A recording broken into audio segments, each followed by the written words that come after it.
Oke guys, pernahkah kalian bertanya-tanya dari mana asal dinding rumah minimalis yang pernah kita lihat ya di Instagram, media sosial, terus di kantor-kantor gede, dan juga yang mungkin kita pernah lihat di Instagram atau di media sosial kita tentang estetika ruangan yang ada di luar negeri seperti di Tokyo atau di Los Angeles. Coba kalian tebak itu dari mana? Dan kalau misalnya aku berikan jawabannya, kalian pasti akan terkejut. Kenapa? Karena hasilnya itu berasal dari hutan Indonesia. Ya, benar sekali, hutan Indonesia. Seperti yang kalian tahu.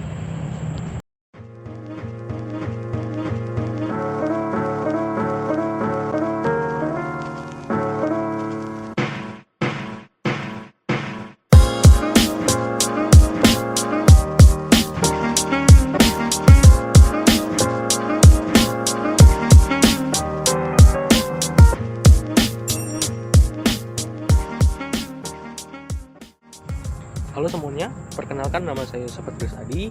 Saya adalah seorang mahasiswa semester 5 program studi kewirausahaan dari kampus Institut Teknologi dan Bisnis Dastia. Dan hari ini kita akan membahas tentang ekspor dan impor kayu plywood di Indonesia.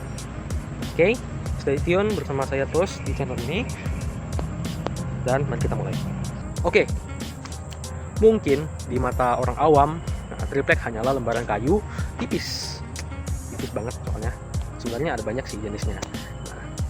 Tapi di tahun 2025 kemarin, dan saya kurang tahu di tahun ini karena berdasarkan data, saya ambil data tahun 2025, yaitu ya lembaran kayu tipis itu ya plywood atau yang kita kenal sebagai triplek itu adalah komoditas yang strategis. Nah, yang nilai jualnya itu bisa mencapai miliaran dolar Amerika. Nah, pergeseran besar yang sedang terjadi sekarang itu yaitu pasar sedang mencari yang termurah tapi yang paling legal dan lestari itu bisa kembali lagi gitu. Pengelolaannya ramah lingkungan, ya kurang lebih seperti itulah. Nah, dan juga bagaimana posisi Indonesia di tengah badai regulasi global yang kita tahu sekarang, bahwa di market sekarang itu akan ada banyak, di tahun 2025 kemarin ya, banyak sekali regulasi yang ditetapkan untuk Indonesia. Nah, apakah kita akan tenggelam atau justru menjadi raja dalam bisnis kayu triplek atau plywood ini? Ya, mari kita bedah datanya sebagai berikut. Yang pertama-tama, mari kita mulai dengan fakta dan angka berdasarkan data Pusat Statistik atau BPS Indonesia dan laporan terbaru dari ITTO. Kinerja kayu ekspor lapis kita menunjukkan tren yang cukup menarik. Nah, oke, kita bisa lihat dari grafik yang akan saya munculkan berikut ini. Nah, secara volume mungkin kenaikan terlihat moderat, tapi lihat dari sisi nilai atau value-nya ada kenaikan signifikan. Artinya apa? Yaitu ya harga jual rata-rata produk kita naik. Nah, dunia bersedia membayar lebih mahal untuk kayu yang berasal dari Indonesia, termasuk plywood. Namun petanya berubah.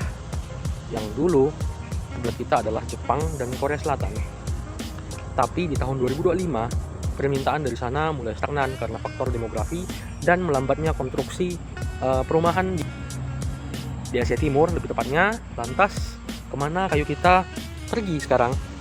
Nah, kita bisa lihat di panah hijau yang akan saya berikan nanti, yaitu Amerika Serikat dan kawasan Timur Tengah. Nah, AS sedang gencar dengan renovasi perumahan dan Timur Tengah dengan proyek-proyek kota masa depannya. Nah, ini adalah kolam uang bagi eksportir kita, terutama Amerika, di mana sekarang sedang heboh yang namanya atau sedang gencarnya orang-orang di Amerika untuk memiliki RV yang bisa dipakai kemana saja, yang di dalamnya tersedia ruangan seperti tempat tinggal. Nah, seperti gambar berikut. Satu hal lagi yang perlu dicatat dari data BPS. Nah, jenis produk yang diekspor bukan lagi jenis produk sekedar produk raw plywood atau produk triplek mentah. Nah, porsi ekspor kini didominasi oleh value added plywood, triplek yang sudah dilapisi polyester. Nah, triplek tahan api hingga primary plywood untuk kapal, untuk pembuatan kapal. Ya, benar, untuk kapal. Nah, ini membuktikan bahwa industri kita sudah naik kelas dari sekedar tukang potong kayu menjadi produsen material teknologi tinggi yang digunakan di banyak sekali barang termasuk kapal tadi yang saya bilang. Namun, terlepas dari semuanya itu, ya seperti yang kita tahu, tentu saja cerita itu tidak seindah dongeng yang pernah kita dengar.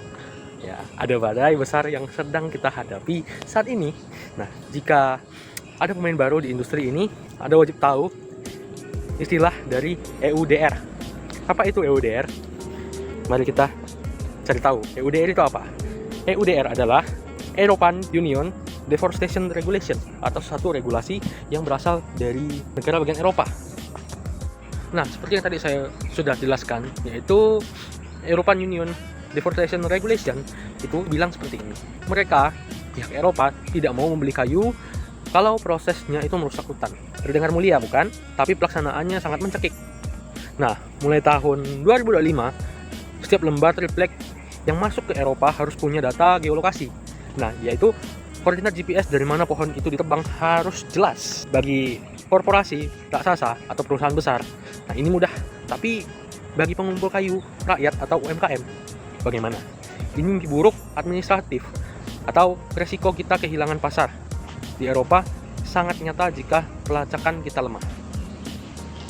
Jadi, ini merupakan satu ancaman untuk pemulai-pemulai kecil di bidang kayu triplek atau plywood ini. Nah, yang tadi merupakan tantangan yang pertama. Sekarang kita masuk ke tantangan yang kedua, yaitu adalah tantangan logistik. Seperti yang kita tahu bahwa ya konflik geopolitik di beberapa jalur laut utama di dunia membuat biaya kargo atau freight cost itu menjadi sangat fluktuatif. Nah, jadi hari ini kita mungkin hitungnya untung, besok bisa jadi rugi. Ya, karena biaya kirim kontainer tiba-tiba melonjak sekitar 20%. Jadi volatilitas kurs rupiah terhadap dolar juga menjadi pisau bermata dua. Dan di satu sisi pendapatan ekspor kita naik saat dolarnya sedang naik tinggi, tapi biaya operasional seperti mesin dan juga logistik juga ikut membengkak karena kenaikan dolar ini. Jadi dengan adanya tantangan yang tadi kita dengar, lantas membuat kita menyerah? Tentu saja tidak. Kenapa? Karena Indonesia punya senjata rahasia yang sudah Indonesia sendiri asah selama bertahun-tahun, ya, yang namanya adalah SVLK atau Sistem Verifikasi Legalitas dan Kelestarian. Dulu pengusaha menganggap sertifikasi ini beban, tapi sekarang ya enggak lagi. Karena apa? Karena ini adalah merupakan tiket VIP kita. Nah, di saat negara pesaing seperti Vietnam atau Tiongkok masih berjuang dengan isu legalitas kayu tropis, Indonesia sudah punya sistem nasional yang sudah diakui dunia. Nah, solusi menghadapi EUDR yang tadi adalah dengan integrasi penuh data SPLK kita. Nah, jika kita bisa membuktikan kayu kita legal by system, pasar Eropa pasti akan terbuka lebar, bahkan dengan harga premium sekalipun.